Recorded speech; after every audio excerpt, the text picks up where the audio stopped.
어머니, 제발 그 옷 좀 안 입으시면 안 돼요? 그 말이 칼날처럼 가슴에 박혔습니다. 평생을 살면서 그보다 더 아픈 말은 들어본 적이 없었어요. 낳아준 자식에게 듣는 욕보다 며느리에게 듣는 그 한마디가 이렇게까지 사무칠 줄은 몰랐습니다. 영상 시청 전 구독과 좋아요 부탁드립니다. 제 이름은 박순덕. 올해 72입니다. 충청남도 서산의 작은 마을에서 태어나 평생 흙을 만지며 살았어요. 논에서 모를 심고 밭에서 고추를 따고 장에 가서 나무를 팔았습니다. 손은 거칠어졌고 얼굴은 검게 탔지만 부끄러운 줄 몰랐어요. 이 손으로 아들을 키웠으니까요. 아들 준혁이는 제 전부였습니다. 남편이 일찍 떠나고 저 혼자 그 아이를 키웠어요. 새벽같이 일어나 밥을 해놓고 논으로 나갔습니다. 겨울에는 공장에서 일하고 여름에는 남의 집 일을 도왔어요. 그렇게 번 돈으로 준혁이 학비를 댔습니다. 준혁이는 똑똑한 아이였어요. 공부를 잘했습니다. 시골 학교에서 늘 1등이었어요. 선생님들이 이 아이는 서울 보내야 한다고 했을 때 저는 이를 악물었습니다. 그래, 우리 준혁이 서울 보내자. 뭐든 해주자. 중학교 때 서울 외삼촌 집에 보냈어요. 준혁이가 떠나던 날 저는 마을 어귀까지 따라가서 울었습니다. 아이는 뒤도 안 돌아봤어요. 그게 잘 크고 있다는 뜻이겠지 하고 스스로를 달랬습니다. 준혁이는 좋은 대학에 갔고 좋은 회사에 취직했어요. 대기업이라고 했습니다. 저는 그게 뭔지 잘 몰랐지만 마을 사람들이 부러워하는 걸 보니 대단한 곳인가 보다 싶었어요. 그리고 준혁이가 결혼을 한다고 했습니다. 엄마, 나 결혼해. 수진이라고 좋은 애야. 전화로 들었어요. 좋은 애. 그 말 한마디에 안심이 됐습니다. 처음 수진이를 만난 건 서울 어느 호텔 식당이었어요. 준혁이가 예약해뒀다고 했습니다. 저는 장롱 깊숙이 넣어둔 연보라색 한복을 꺼내 입었어요. 남편 살아있을 때 해준 마지막 한복이었습니다. 오래되어 색이 좀 바랬지만 제가 가진 것 중에 가장 좋은 옷이었어요. 식당에 들어서는데 수진이가 서 있었습니다. 키가 크고 날씬한 아가씨였어요. 머리카락이 윤기 있게 빛나고 옷은 제가 이름도 모르는 비싼 것이었습니다. 어머니, 안녕하세요. 수진이가 웃으며 인사했어요. 예쁘장하게 생겼구나 싶었습니다. 하지만 그 웃음이 눈까지 닿지 않는다는 걸 그때는 몰랐어요. 식사를 하는데 수진이의 눈이 자꾸 제 손을 봤습니다. 갈라지고 검어진 제 손을요. 젓가락질이 좀 서툴러서 음식을 흘렸을 때 수진이의 눈썹이 살짝 찌푸려지는 걸 봤어요. 못 본 척했습니다. 결혼식은 화려했습니다. 수진이네 아버지가 사업을 하신다고 했어요. 하객이 수백 명이었습니다. 저는 구석에 앉아 있었어요. 아는 사람이 한 명도 없었거든요. 마을에서 같이 온 동네 아주머니 셋이 전부였습니다. 순덕아, 우리가 좀 촌스러운가? 옆에 앉은 복순이 언니가 속삭였어요. 아이고, 무슨 소리야. 우리 아들 결혼하는데 우리가 왜 주눅이 들어? 저는 그렇게 말했지만 사실 주눅이 들었습니다. 수진이 친척들의 시선이 느껴졌거든요. 호기심 반, 동정 반. 그 시선이 따가웠어요. 결혼 후 준혁이 부부는 서울 아파트에서 살았고 저는 서산 시골집에 혼자 남았습니다. 가끔 서울에 올라갔어요. 손주 하은이가 태어났을 때는 발포를 있었습니다. 그때부터 알았어요. 수진이가 저를 불편해한다는 걸. 제가 된장찌개를 끓이면 어머니, 냄새가 너무 퍼져요라고 했습니다. 제가 마당에서 따온 풀나물을 다듬으면 어머니, 그런 거 여기서 안 해도 돼요라고 했어요. 제가 손주 하은이에게 우리 강아지 하며 볼을 비비면 수진이가 슬쩍 아이를 빼갔습니다. 처음에는 그러려니 했어요. 젊은 사람들은 다 그런가 보다. 서울 사람들은 좀 다른가 보다. 그렇게 넘겼습니다. 하지만 점점 심해졌어요. 하은이 돌잔치 때였습니다. 저는 시골에서 고이 모아둔 돈으로 금반지를 해갔어요. 작은 거였지만 제 정성이 담긴 거였습니다. 어머니, 요즘 누가 금반지를 해요. 차라리 적금을 들어주시지. 수진이가 그렇게 말했어요. 웃으면서요. 하지만 그 웃음이 비웃음이라는 걸 알았습니다. 가슴이 뜨끔했지만 아무 말 안 했어요. 그래, 내가 몰라서 그랬다. 다음엔 그렇게 할게. 제가 사과를 했습니다. 왜 제가 사과를 해야 하는지 모르겠지만 그냥 그랬어요. 며느리랑 사이좋게 지내야 아들이 편하니까요. 그런 일들이 하나둘 쌓였습니다. 설날에 올라가면 수진이가 제 가방을 슬쩍 보며 한숨을 쉬었어요. 제가 시장에서 산 가방이 창피한 모양이었습니다. 제가 해간 송편을 어머니, 저희는 요즘 떡 잘 안 먹어요라며 냉장고 구석에 넣었어요. 제가 하은이에게 옛날 이야기를 해주면 어머니, 아이한테 무서운 이야기 하지 마세요라고 했습니다. 호랑이 이야기가 뭐가 무섭다고. 한 번은 이런 일도 있었어요. 수진이 친구들이 집에 놀러 왔는데 제가 마침 올라와 있을 때였습니다. 거실에서 차를 마시고 있길래 저도 인사를 하려고 나갔어요. 안녕하세요. 수진이 시어머니예요. 친구들이 반갑게 인사해줬어요. 그런데 수진이의 표정이 굳어졌습니다. 제가 거실에 앉자 수진이가 슬쩍 다가왔어요. 어머니, 방에서 좀 쉬시면 안 돼요? 친구들이 왔거든요. 나가라는 거였어요. 제가 거실에 앉아 있으면 창피하니까요. 저는 아무 말 없이 방에 들어갔습니다. 문을 닫고 앉아 있으니 거실에서 웃음소리가 들렸어요. 수진아, 시어머니 참 소탈하시다. 뭐? 시골 분이시니까. 수진이의 대답이 얇은 벽을 뚫고 들렸어요.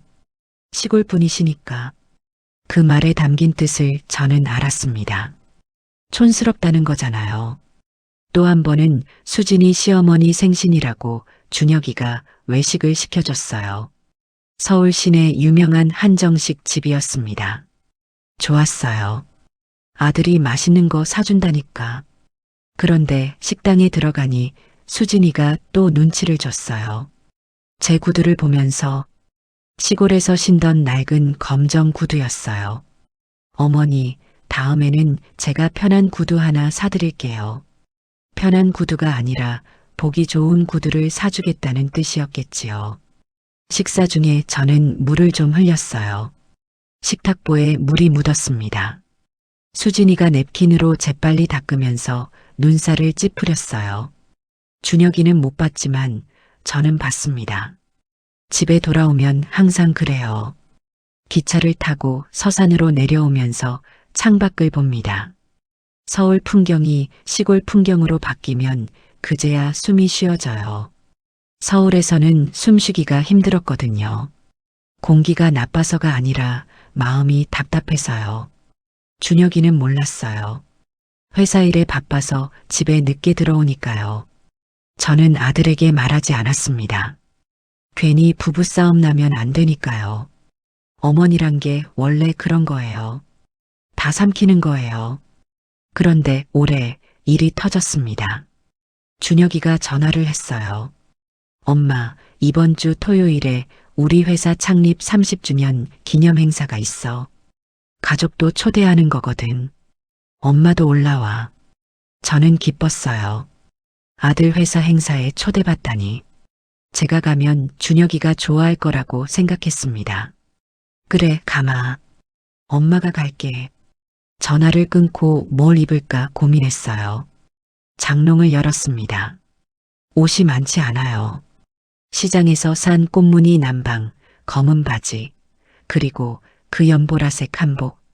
저는 한복을 꺼냈어요. 이게 제일 좋은 옷이니까요. 다림질을 곱게 했습니다. 서울에 올라간 건 행사 이틀 전이었어요. 준혁이 집에서 묵기로 했습니다. 하은이가 뛰어나와 안겼어요. 할머니, 할머니 왔다.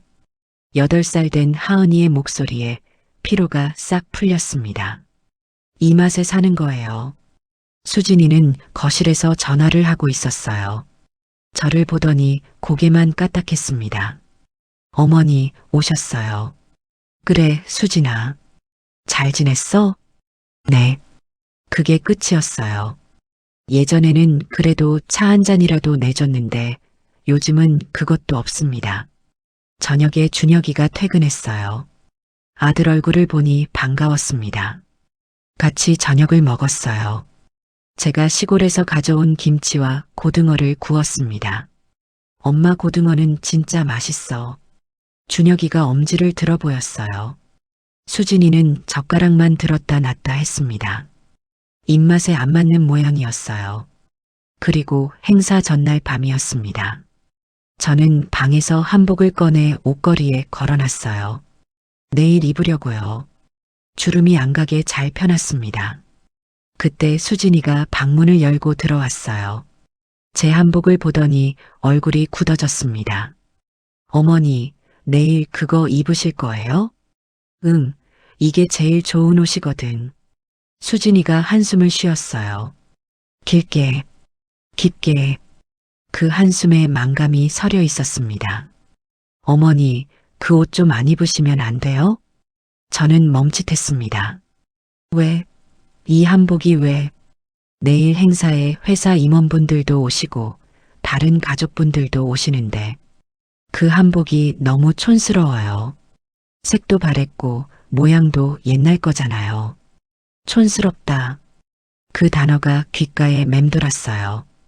그럼 뭘 입으라고? 제가 내일 아침에 옷 하나 사다 드릴게요. 요즘 스타일로. 그게 나을 것 같아요. 수진이는 당연하다는 듯이 말했어요. 제 한복이 창피하다는 걸 숨기지도 않았습니다. 저는 아무 말도 못했어요. 가슴이 쿵 내려앉았습니다. 이 한복을 해준 사람이 누군지, 남편이 생전 마지막으로 사준 옷이라는 걸, 그걸 며느리는 몰라요. 알려고 하지도 않았어요. 알았다. 저는 고개를 끄덕였습니다. 왜 또 사과하듯이 대답했는지 모르겠어요. 습관이 됐나 봅니다. 수진이가 나가고 저는 한복을 만졌어요. 발엔 연보라색 천을 손으로 쓸었습니다. 영감, 나 이거 입으면 안 된대요. 촌스럽대. 죽은 남편에게 속으로 말했어요. 눈물이 왈칵 쏟아질 뻔했지만 참았습니다. 울면 아들이 걱정하니까요. 다음 날 아침 수진이가 쇼핑백을 가져왔어요. 안에는 회색 재킷과 검은 바지가 들어 있었습니다. 깔끔했어요. 비싸 보이기도 했고요. 어머니, 이거 입어보세요. 저는 입어봤습니다. 거울을 보니 낯선 사람이 서 있었어요. 제가 아니었습니다. 껍데기만 바꾼 사람. 편하지도 않고 어울리지도 않았어요. 잘 어울리세요. 수진이가 만족한 표정으로 고개를 끄덕였습니다.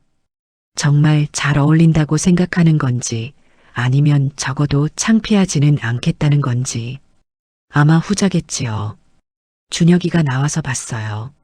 엄마, 옷 새로 사셨어? 멋진데. 아들은 아무것도 모릅니다. 이 옷이 며느리가 사온 거라는 것도 제 한복이 퇴짜 맞은 거라는 것도요. 그래, 새로 샀어. 저는 웃었어요. 억지 웃음이었습니다. 행사장은 서울 강남의 큰 호텔이었어요. 로비에 들어서는 순간 입이 벌어졌습니다. 천장이 어찌나 높은지 샹들리에가 별처럼 반짝였어요. 사람들은 하나같이 번듯한 옷을 입고 있었습니다. 저는 주눅이 들었어요. 수진이가 사준 옷을 입었지만 그래도 어색했습니다. 걸음걸이가, 말투가, 눈빛이.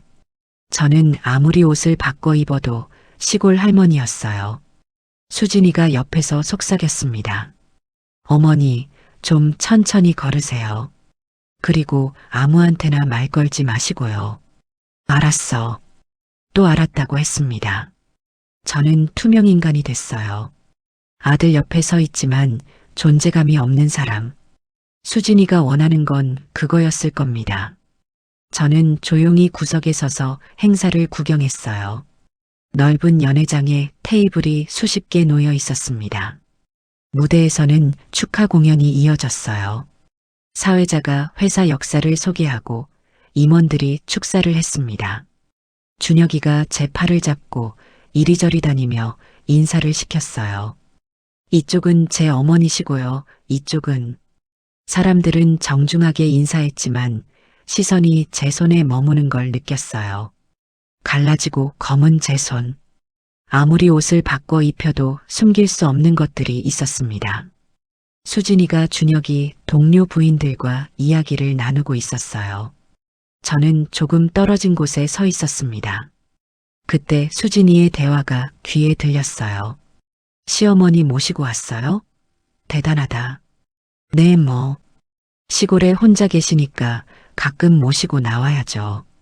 수진이가 웃으며 대답했어요. 하지만 그 웃음 뒤에 숨겨진 말이 있었습니다. 창피하지만 어쩔 수 없잖아요. 그 뜻이 담긴 웃음이었어요. 저는 화장실에 가는 척하며 자리를 피했습니다. 복도에서 잠깐 숨을 고르었어요. 왜 왔을까? 안 오는 게 나았을까? 그런 생각이 밀려왔습니다. 그때 뒤에서 누군가 다가왔어요. 실례합니다. 혹시 박순덕 여사님 아닙니까? 돌아봤습니다. 회색 양복을 입은 나이 지긋한 남자가 서 있었어요. 눈이 크고 코가 오똑하고 흰 머리카락이 단정하게 빗겨져 있었습니다. 어딘가 낯이 익었어요. 네, 전데요. 저 태호예요. 강태호. 기억 안 나세요? 강태호. 그 이름을 듣는 순간 머릿속에서 오래된 기억이 풀려나왔습니다. 서산 시장통의 작은 국밥집. 때를 벗겨도 끝이 없던 마른 소년. 겨울에 맨발로 돌아다니던 아이. 태호? 태호야? 설마 우리 태호? 네, 순덕 이모. 저 태호예요. 그 남자의 눈에 눈물이 글썽였습니다. 저도 믿기지 않았어요. 그 꼬마가, 그 배고프던 아이가, 그 순간 연회장 안에서 웅성거림이 들렸어요. 사람들이 고개를 돌렸습니다. 강태호. 그 이름은 이 회사의 회장님이었어요. 준혁이가 다니는 그 대기업의 창업주이자 회장. 강태호 회장. 이모. 강태호 회장이 저를 덥석 껴안았어요. 70 넘은 남자가 아이처럼 울었습니다. 주변 사람들이 깜짝 놀라 쳐다봤어요. 임원들, 직원들, 가족들. 모두의 시선이 우리에게 쏠렸습니다. 저는 얼떨떨했어요. 이게 무슨 일인가? 꿈인가 싶었습니다. 멀리서 수진이가 이쪽을 봤어요. 눈이 휘둥그레졌습니다. 회장님이 시어머니를 껴안고 있으니까요. 수진이의 얼굴이 하얗게 질렸습니다. 준혁이도 달려왔어요. 엄마, 회장님? 무슨, 준혁 씨, 자네가 박 부장이야? 순덕 이모 아들이 자네였어? 강태호 회장이 준혁이를 보며 물었어요. 준혁이는 고개를 끄덕이며 어리둥절해했습니다. 회장님, 우리 어머니를 아세요? 알다마다. 이분이 없었으면 나는 이 세상에 없었어. 회장님의 목소리가 연회장에 울렸어요. 사람들이 숨을 죽이고 들었습니다. 강태호 회장이 제 손을 꼭 잡았어요. 그 거칠고 검은 손을요. 수진이가 창피해하던 그 손을 회장님은 두 손으로 감싸쥐었습니다. 이모, 진짜 이모 맞죠? 이 손이에요. 이 손이 저를 살렸어요. 그리고 사람들에게 말하기 시작했습니다. 옛날 이야기가 펼쳐졌어요. 1975년 충남 서산. 시장통 골목에 작은 국밥집이 있었습니다. 순덕이네 국밥이라고 간판도 없이 그냥 마을 사람들이 그렇게 불렀어요. 제가 26에 시작한 가게였습니다. 남편은 농사를 짓고 저는 국밥을 팔았어요. 갓 태어난 준혁이를 업고 일했습니다. 그해 겨울 장이 서는 날이었어요. 가게 문을 닫으려는데 밖에서 이상한 소리가 들렸습니다. 쓰레기통 뒤에서 누군가 웅크리고 있었어요. 다가가 보니 아이였습니다. 대여섯 살쯤 된 남자아이. 맨발이었고 옷은 너덜너덜했어요. 얼굴이 새파랗게 질려 있었습니다. 추위에 떨고 있었어요. 아이고, 이게 누구 아이야? 저는 아이를 안아들었어요. 차가웠습니다. 뼈만 남은 것 같았어요. 가게 안으로 데려와서 따뜻한 국밥을 한 그릇 줬습니다. 아이가 허겁지겁 먹었어요. 밥알 하나 안 남기고요. 그 모습을 보는데 가슴이 찢어지는 것 같았습니다. 이름이 뭐야? 태호요. 엄마 아빠는? 아이가 고개를 저었어요. 나중에 알았습니다. 아버지는 떠나고 어머니는 병으로 돌아가셨다는 걸요.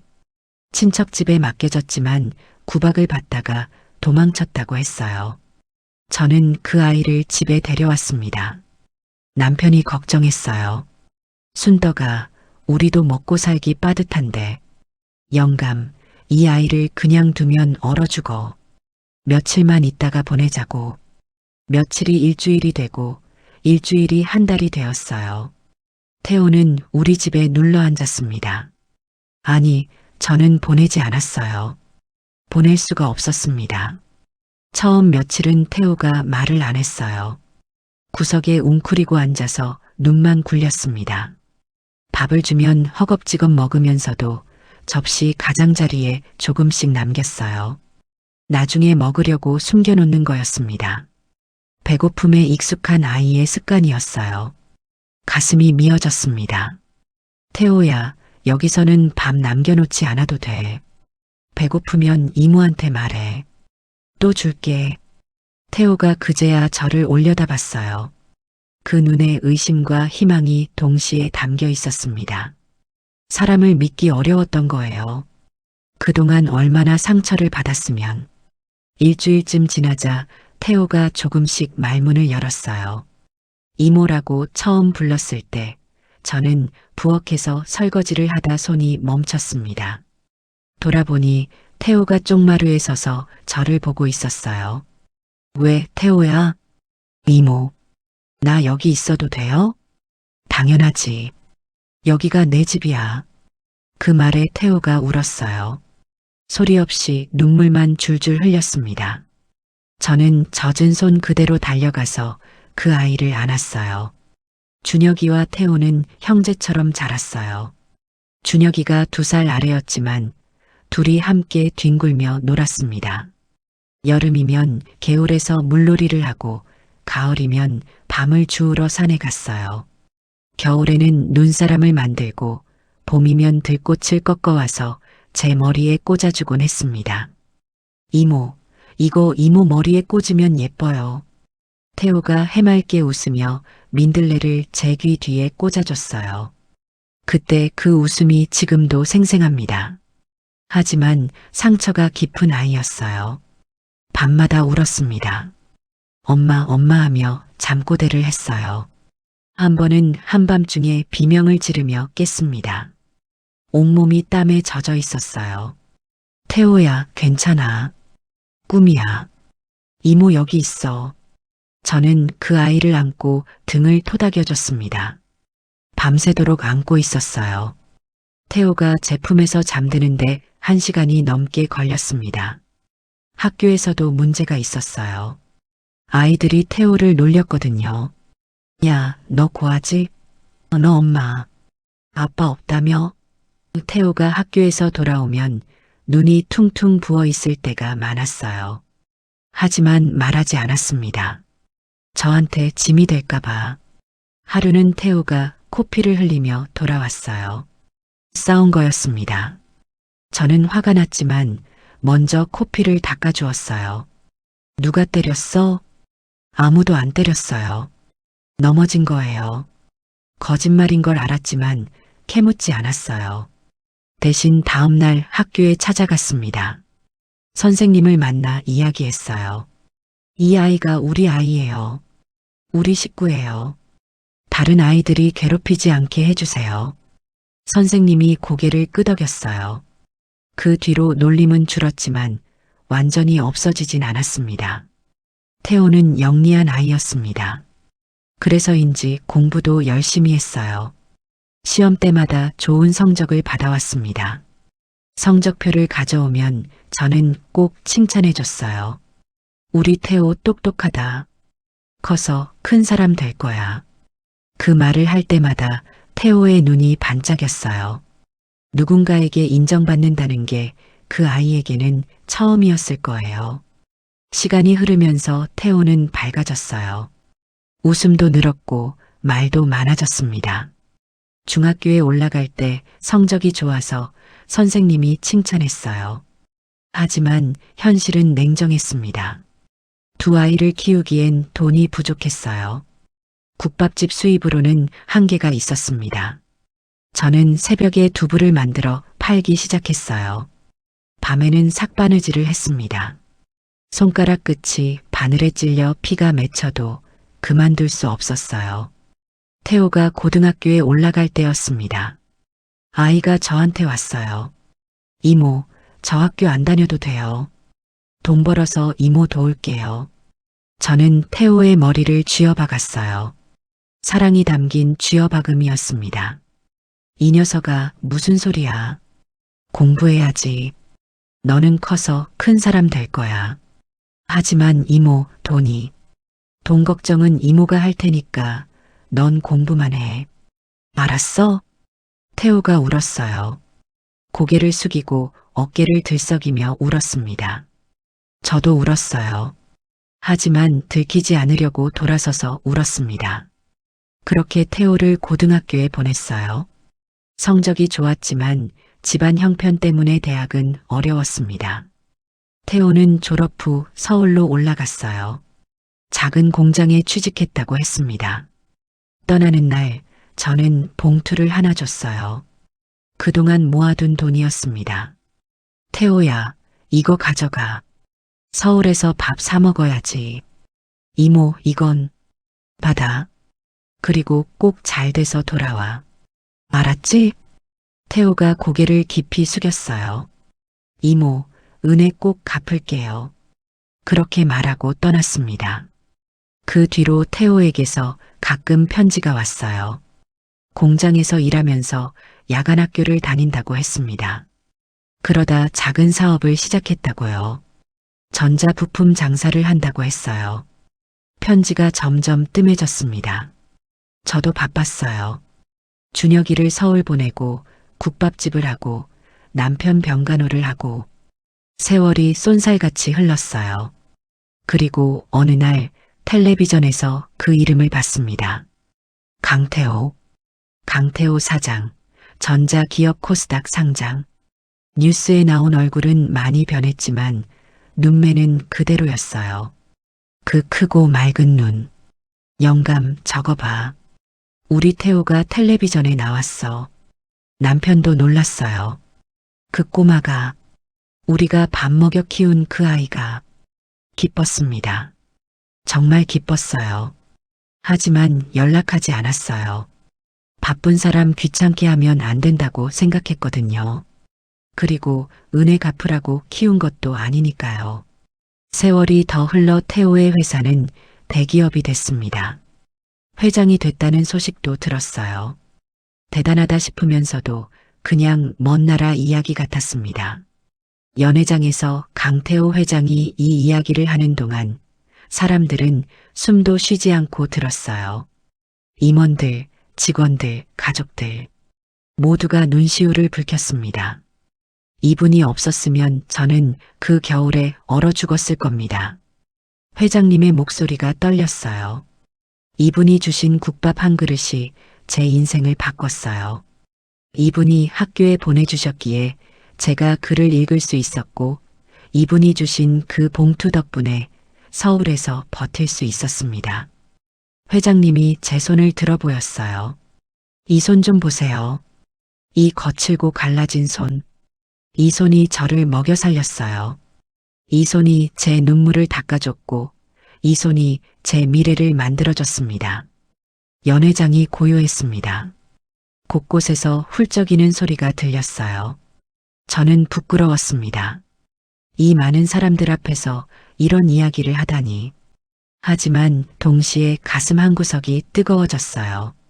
내가 한 일이 이렇게 큰 열매가 될 줄은 몰랐으니까요. 수진이를 봤어요. 멀리서 서 있었습니다. 얼굴이 하얗게 질려 있었어요. 손이 떨리고 있었습니다. 옆에 서 있던 동료 부인들이 수진이를 쳐다봤어요. 수근수근거리는 소리가 들렸습니다. 저분이 박 부장님 어머니래. 회장님 은인이라면서? 대단하신 분이네. 수진이의 얼굴이 빨개졌다가 다시 하얘졌어요. 어젯밤 자기가 한 말이 떠올랐겠지요. 그 옷 좀 안 입으시면 안 돼요? 그 말이. 강태호 회장이 마이크를 잡았어요. 무대 위로 저를 이끌었습니다. 여러분, 오늘 우리 회사 창립 30주년보다 더 기쁜 일이 있습니다. 제가 40년 넘게 찾던 은인을 만났습니다. 사람들이 박수를 쳤어요. 우레와 같은 박수였습니다. 회장님이 마이크를 잡고 이야기를 이어갔습니다. 오늘 이 자리에서 제가 살아온 이야기를 하나 해드리겠습니다. 우리 회사 역사보다 더 중요한 이야기입니다. 연 회장이 숨죽이며 들었어요. 저는 6살에 고아가 됐습니다. 아버지는 가출하셨고 어머니는 병으로 돌아가셨어요. 친척집에 맡겨졌지만 밥 한 끼 제대로 얻어먹지 못했습니다. 구박이 심해서 도망쳤어요. 겨울이었습니다. 맨발로요. 사람들이 숨을 들이켰어요. 죽을 뻔했습니다. 장터 쓰레기통 뒤에서 웅크리고 있었는데 이분이 저를 발견하셨어요. 회장님이 저를 가리켰습니다. 이분이 저를 안아 올리셨습니다. 따뜻한 국밥을 주셨어요. 그 국밥 한 그릇이 제 인생 첫 번째 기적이었습니다. 그리고 이분은 저를 집에 데려가셨어요. 당신도 먹고 살기 힘들면서요. 갓난아기를 업고 장사를 하시면서 남의 집 아이까지 걷어주신 겁니다. 회장님의 목소리가 떨려왔어요. 이분이 제 학비를 대주셨습니다. 새벽에 두부를 만들어 팔고 밤에는 삭바느질을 하시면서요. 손가락에 피가 나도 멈추지 않으셨어요. 왜냐면 저한테 학교를 보내야 했으니까. 연회장 곳곳에서 훌쩍이는 소리가 들렸어요. 제가 서울로 올라올 때 이분이 작은 봉투를 주셨습니다. 몇 년 동안 한 푼, 두 푼 모은 돈이었어요. 그 돈이 없었으면 저는 서울에서 일주일도 못 버텼을 겁니다. 회장님이 제 손을 들어 보였어요. 이모, 저 이모 찾으려고 얼마나 애썼는지 몰라요. 서산에 사람도 보내고 수소문도 했는데 이모가 이사를 하셨더라고요. 맞아요. 남편이 돌아가시고 작은 집으로 옮겼거든요. 그래서 못 찾으셨구나. 이모, 이제 찾았으니까 절대 놓치지 않을 거예요. 회장님이 또 제 손을 꽉 잡았습니다. 저는 그제야 울었어요. 참고 참았던 눈물이 쏟아졌습니다. 태호야, 이렇게 컸구나. 이렇게 훌륭해졌구나. 다 이모 덕분이에요. 행사가 끝난 뒤 회장님이 따로 자리를 마련했어요. 호텔 VIP 룸이었습니다. 저와 준혁이, 수진이, 하은이, 그리고 회장님이 함께 앉았습니다. 하은이가 제 옆에 딱 붙어 앉았어요. 할머니, 아까 그 할아버지가 왜 울었어? 응, 할머니가 옛날에 그 할아버지한테 밥을 줬거든. 밥 줬는데 왜 울어? 배가 고팠을 때 먹는 밥은 평생 잊히지 않는 거야. 하은이가 고개를 갸웃했어요. 아직 어려서 모르겠지요. 하지만 언젠가는 알 거예요. 사람의 온기가 얼마나 큰 힘이 되는지. 수진이는 한마디도 못하고 있었어요. 고개를 숙이고 앉아 있었습니다. 얼굴이 벌겋게 달아올라 있었어요. 회장님이 수진이를 보며 말했습니다. 박 부장 부인 되시죠? 부장님은 복이 많으십니다. 이런 어머니를 두셨으니까요. 수진이가 고개를 들지 못했어요. 네, 그렇습니다. 그 목소리가 떨리고 있었어요. 회장님이 저한테로 돌아왔어요. 이모, 내일 시간 되세요? 제가 가족들이랑 식사 한번 대접하고 싶어요. 아이고, 그런 거 안 해도 돼. 얼굴 본 것만으로 충분해. 안 돼요. 이모한테 그동안 못한 게 너무 많아요. 회장님이 고집을 부렸어요. 그 고집은 어릴 때부터 있었지요. 밥 한 그릇 더 달라고 떼쓰던 꼬마의 고집이 아직 남아 있었습니다. 호텔을 나오는 길이었어요. 저와 준혁이, 수진이가 나란히 걸었습니다. 하은이는 준혁이 품에서 잠들어 있었어요. 아무도 말이 없었습니다. 차에 탔어요. 준혁이가 운전석에 앉았습니다. 저는 뒷좌석에, 수진이도 뒷좌석에 앉았어요. 하은이가 가운데서 자고 있었습니다. 한참을 달렸어요. 서울 밤거리가 창밖으로 스쳐 지나갔습니다. 네온 사인이 번쩍이고 사람들이 오갔어요. 어머니, 수진이가 입을 열었습니다. 조용한 목소리였어요. 응? 저, 어젯밤에 한 말. 죄송해요. 저는 창밖을 보고 있었어요. 수진이를 쳐다보지 않았습니다. 뭘? 그 한복. 어머니한테 소중한 옷이었죠? 저, 몰랐어요. 알려고 안 했잖아. 그 말이 저도 모르게 나왔어요. 평소 같으면 괜찮아, 아니야 했을 텐데. 오늘은 참을 수 없었습니다. 수진이가 울기 시작했어요.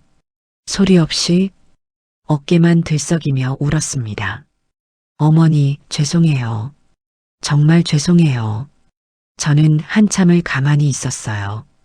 창밖에 불빛이 흐릿하게 번졌습니다. 수진아. 네. 그 한복은 말이다. 내 남편이, 준혁이 아버지가 마지막으로 사준 옷이야. 수진이의 울음이 멈췄어요. 숨을 들이쉬는 소리가 들렸습니다. 남편이 병원에 입원하기 전에 사줬어. 당신 이 색이 잘 어울려라고 하면서. 그게 남편이 나한테 해준 마지막 선물이야. 어머니, 나도 알아.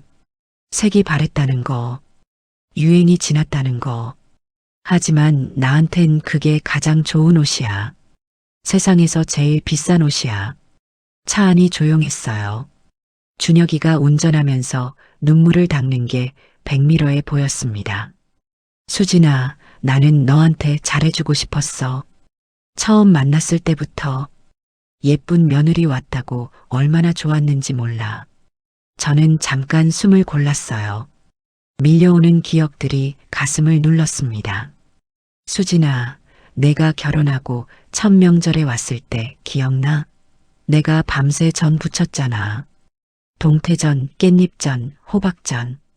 기름 냄새 배지 말라고 새벽에 다 해놓고 환기까지 시켰어.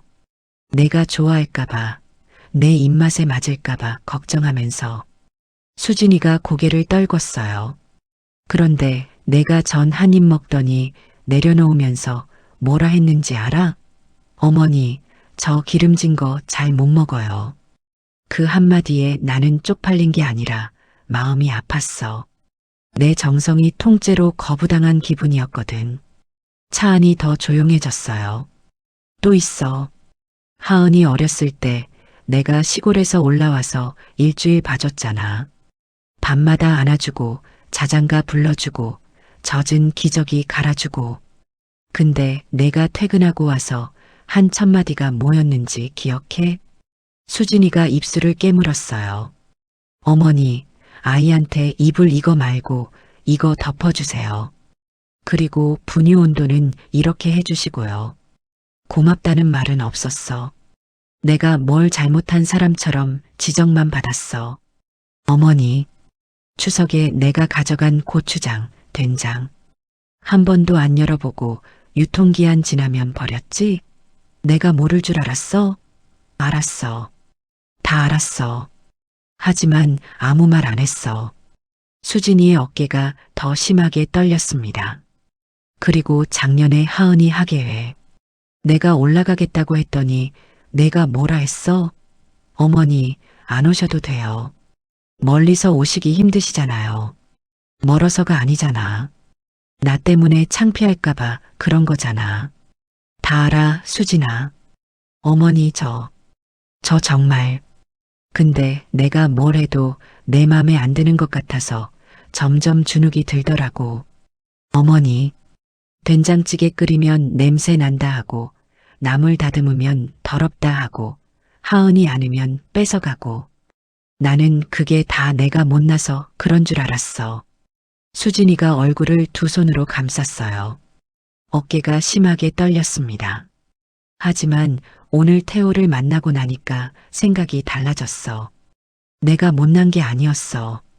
내 손이 거친 건 열심히 살았기 때문이야. 내 옷이 촌스러운 건 치장할 여유 없이 아이들 키우느라 그런 거야.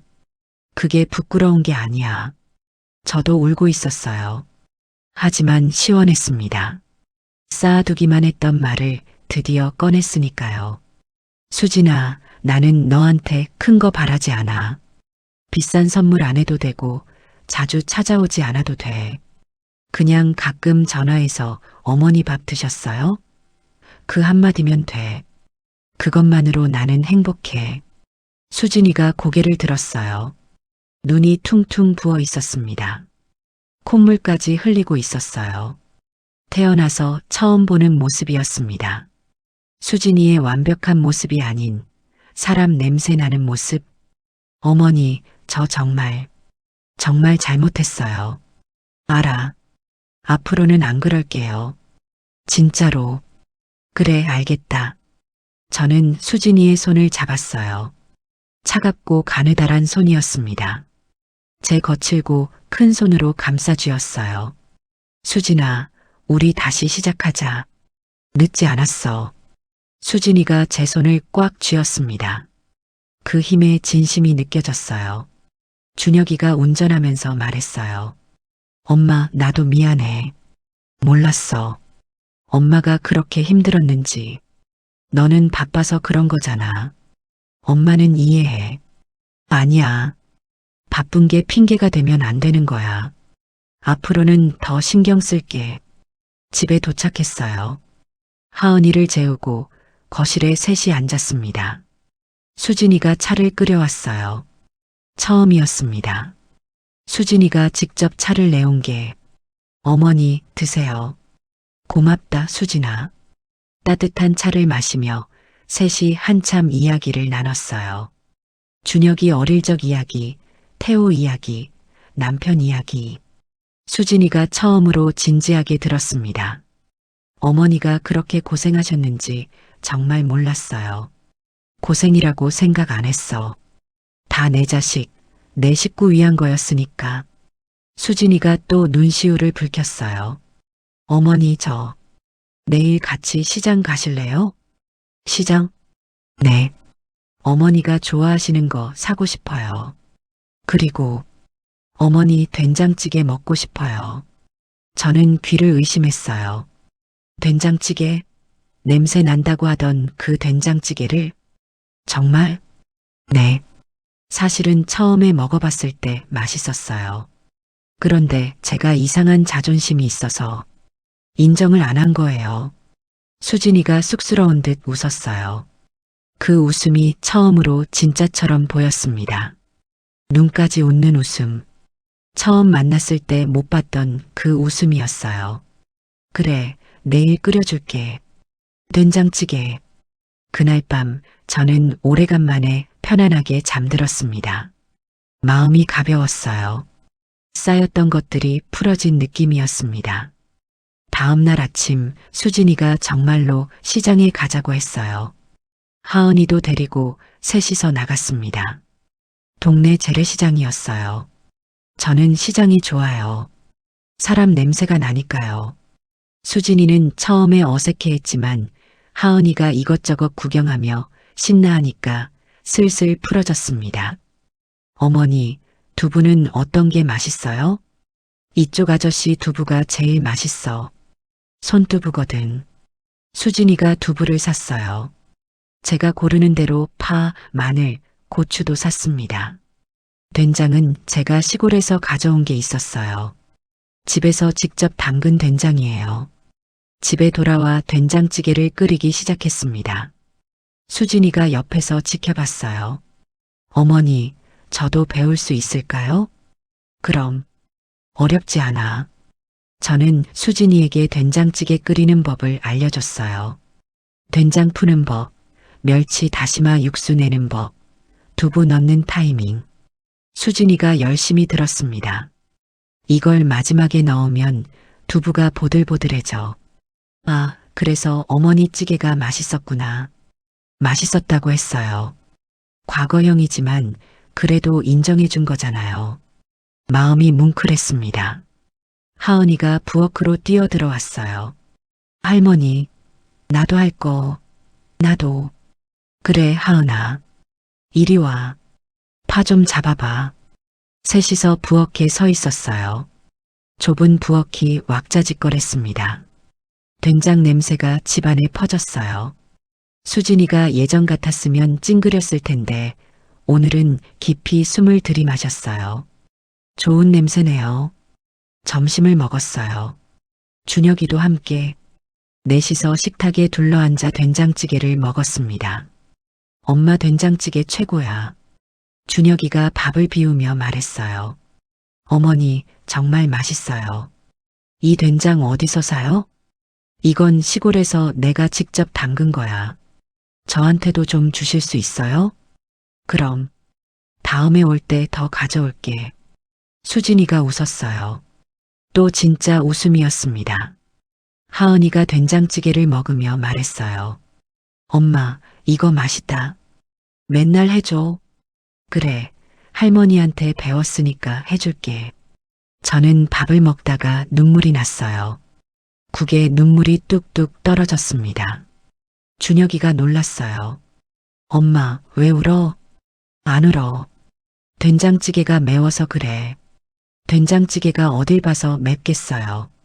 다들 알면서도 모른 척 해줬습니다. 그로부터 며칠이 지났습니다. 서산 시골집으로 돌아왔어요. 작은 마당에 나와 앉았습니다. 가을 하늘이 높고 푸르렀어요. 바람이 시원하게 불었습니다. 핸드폰이 울렸어요. 수진이었습니다. 어머니, 밥 드셨어요? 그 한마디에 눈물이 왈칵 쏟아졌어요. 제가 그토록 듣고 싶었던 말. 어머니, 밥 드셨어요?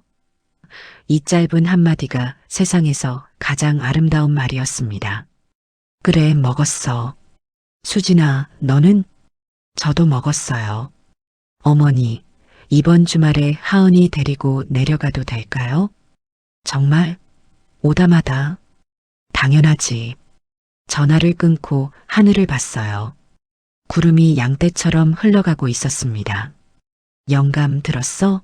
수진이가 하은이 데리고 온대. 마당 한구석에 있는 남편 사진을 보며 말했어요. 그리고 태호도 찾았어. 우리가 밥 먹이던 태호, 회장이 됐대. 세상에 이런 일이 있어. 바람이 불어 남편 사진 옆에 코스모스가 흔들렸어요. 마치 대답하는 것 같았습니다. 다음 날 강태호 회장에게서 전화가 왔어요. 이모, 나 이번 주에 서산 내려가도 돼? 태호야, 그럼. 와.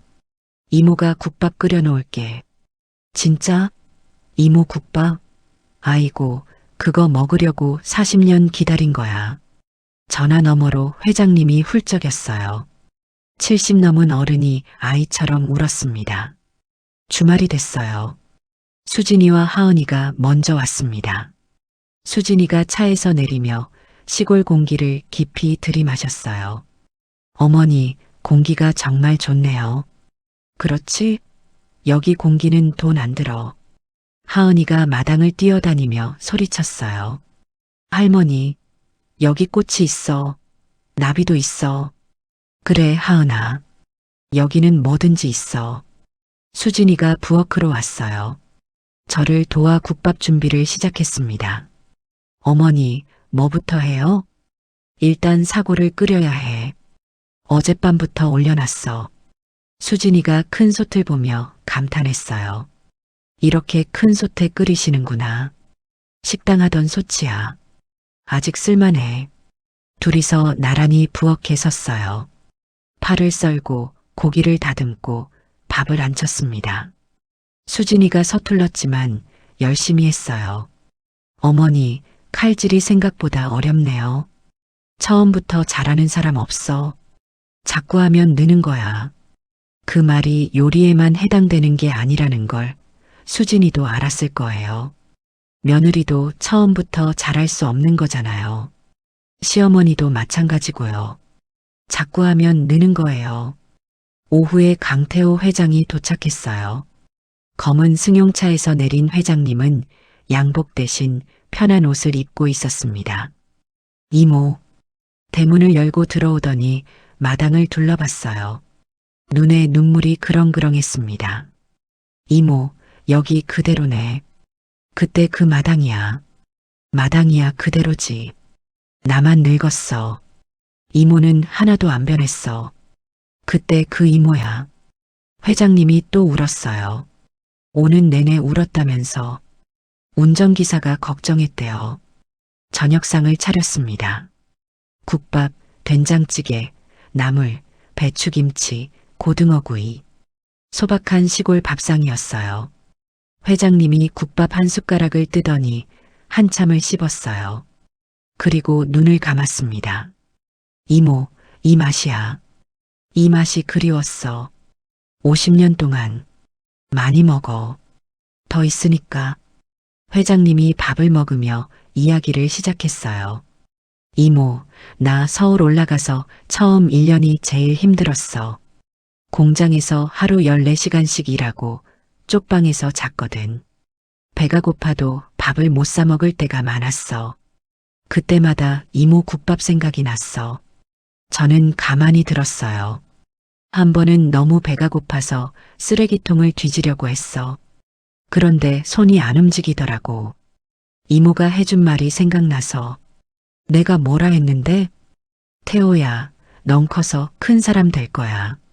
그 말이요. 큰 사람이 쓰레기통을 뒤지면 안 되잖아요. 그래서 이를 악물었어. 이모한테 부끄럽지 않은 사람이 되자고. 회장님의 눈에서 눈물이 또 흘렀어요. 야간 학교 다닐 때도, 첫 사업 시작할 때도, 실패해서 빚더미에 앉았을 때도 이모 생각했어. 이모가 새벽같이 일어나서 두부 만들고 국밥 끓이고 밤에 바느질하던 그 모습. 그거 보면서 자랐으니까 나도 포기할 수가 없었어. 저는 코끝이 시큰해졌어요. 이모 손 기억나? 내가 초등학교 때 겨울에 손이 꽁꽁 얼어서 울었잖아. 그때 이모가 내 손을 자기 품속에 넣어줬어. 이모 배 위에. 따뜻했어. 세상에서 제일 따뜻했어. 기억나요. 기억나고 말고요. 그 차가운 손을 제 품에 넣어줬을 때 태호가 울음을 멈추던 게.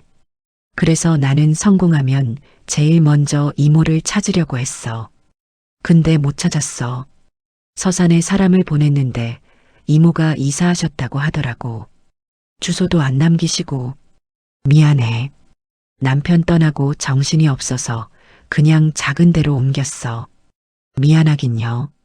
이모가 뭐가 미안해. 나야말로 미안해. 더 열심히 찾았어야 했는데. 수진이가 옆에서 조용히 지켜봤어요. 대한민국 손꼽히는 대기업 회장이 시골 할머니의 국밥을 먹으며 우는 모습을. 회장님의 거친 과거와 시어머니의 한없는 사랑을. 그 모습이 수진이에게 무엇을 말해주었을까요? 돈이나 지위보다 귀한 것이 있다는 걸. 사람의 정, 따뜻한 밥 한 끼, 진심 어린 손길. 그런 것들이 세상을 바꾼다는 걸. 밥을 먹고 마당에 나와 앉았어요. 가을밤 하늘에 별이 쏟아지고 있었습니다. 서울에서는 볼 수 없는 별들이었어요. 하은이가 회장님 무릎에 앉아 있었어요. 할아버지, 우리 할머니가 밥 줬다면서요? 그래, 할머니가 밥을 줬어. 그래서 할아버지가 살았어. 밥 하나로 사람이 살아요? 그럼 밥 한 그릇에 사랑이 담기면 사람을 살리는 거야. 하은이가 고개를 갸웃했지만 언젠가 이해할 거예요. 수진이가 제 옆에 왔어요. 슬쩍 제 팔을 잡았습니다. 처음이었어요.